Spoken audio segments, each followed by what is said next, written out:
पण आता थोडा एक वेगळा प्रश्न घेतो की ह्या प्लेटलेटसाठी हम्म. हॉस्पिटल आणि ब्लड बँक कडून पेशंट जो ज्याला खूप गरजेचं आहे प्लेटलेट त्याची गरज आहे, त्याशिवाय तो जगू शकत नाही किंवा त्याची प्रकृती खराब होऊ शकते अजून. तर मग अशा केसमध्ये पेशंटला बरेच चार्जेस लावले जातात. याच्याबद्दल तुम्ही काय सांगाल? कारण हा थोडा वेगळा विषय आहे, पण बऱ्यापैकी याच्याशी रिलेटेड, कारण दुसऱ्या लोकांना पण हा प्रश्न पडू शकतो ज्यांना डोनेट करायची इच्छा आहे, पण त्यांना हेही माहिती आहे की म्हणजे अशा केसमध्ये थोडस तुमचं काय मत आहे? कारण तुम्ही एवढे वर्ष करता आणि तुम्ही सीए आहात, तर काय योग्य आणि काय योग्य तुम्हाला पण बऱ्यापैकी तुम्ही करताय, तरीही करताय, तर मग त्याचं कारण काय आणि म्हणजे तुम्ही काय सांगाल अशा ह्या प्रश्नाचं उत्तर काय आहे?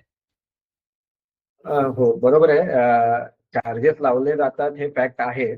पण अगदीच तसं नाहीये. म्हणजे चार्जेस लावतात त्याला काही कारणं आहेत. म्हणजे आम्ही तुम्हाला मागे अनफॉर्च्युनेटली येस म्हणजे चार्जेस हे थोडेसे जास्त आहेत. पण त्याचं कारण पण मी तुम्हाला सांगतो, की मगाशी तुम्हाला मी जसं म्हटलं, की प्लेटलेट डोनेशन करतात ज्या हॉस्पिटल्समध्ये म्हणा किंवा ब्लड बँकेमध्ये आपल्याला जी मशिनरी लागते, इक्विपमेंट लागतात, मॅनपॉवर किंवा इन्फ्रास्ट्रक्चर म्हणू आपण, त्याचं काही स्टोरेजची कॉस्ट आहे, या सगळ्यांची किंमत ही एवढी आहे ना, म्हणजे इन्व्हेस्टमेंट म्हणा, त्याची कॉस्ट म्हणा, ही एवढी असते की नाही, ती कुठेतरी रिकव्हर करणं पण या हॉस्पिटल्सना आणि ब्लड बँकांना तेवढं गरजेचं असतं.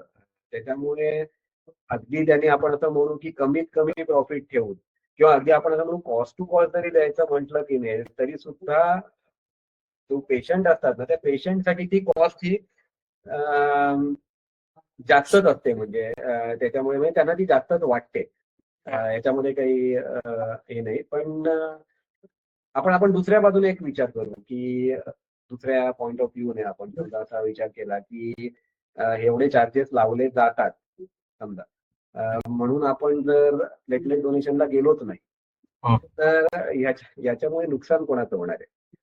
तर नुकसान हे सगळ्यात जास्त नुकसान हे पेशंटचं होणार आहे. कारण मगाशी म्हटलं तर आपल्यासाठी चॉईस आहे, पण त्यांच्यासाठी मात्र जीवन मरणाचा प्रश्न आहे किंवा त्यांच्यासाठी खूपच धोकादायक आहे. त्याच्यामुळे असाही विचार आपण केला पाहिजे. म्हणजे मग आपल्याला तो प्रश्न पडणार नाही की त्या हॉस्पिटलकडनं किंवा एवढे